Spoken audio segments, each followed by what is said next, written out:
Well, I'm very gratified. I've been involved in U.S.-Indian relations and trade matters for 25 years, over 25 years, and this is the first deal of this magnitude between the two countries. So it's historic. It still has to be reduced to writing, and a few details need to be ironed out. But it was very important today that the Prime Minister and the President spoke and agreed on a deal, and they'll put out a joint statement. And beyond that, this is really the first phase of what both leaders have said would hopefully be a free trade agreement between the two.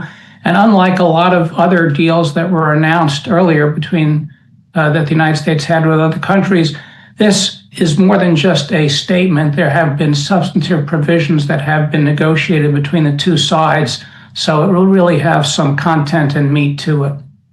Well, certainly, it will lead to the free trade agreement between DC and New Delhi. That's what we are waiting for. We're waiting for the blueprint, the final blueprint to come in. What does this really entail? But what does this say about the top priority of the Trump administration, that is regarding the Russian oil?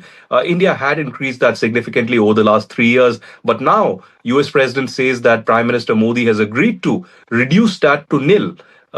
Does this become a win-win situation for DC?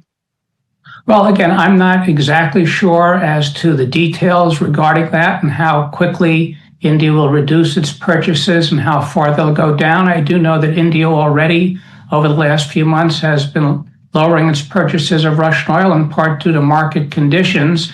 And so this is a positive development between the two countries, and hopefully will also help provide the impetus for a peace settlement between Russia and Ukraine. And so the 25% punitive tariffs were taken off and the reciprocal tariffs were reduced from 25 to 18%. Also, Ambassador Jester, you've been involved in the India-US ties over the last 25 years. India has enjoyed bipartisan support from the United States continuously during the strategic partnership over the last 2 decades as well. What does this say about this critical strategic partnership between India and the United States when it comes to several other important and significant issues? I think, will this build in much more rapport, much more coordination between these countries over the next few years?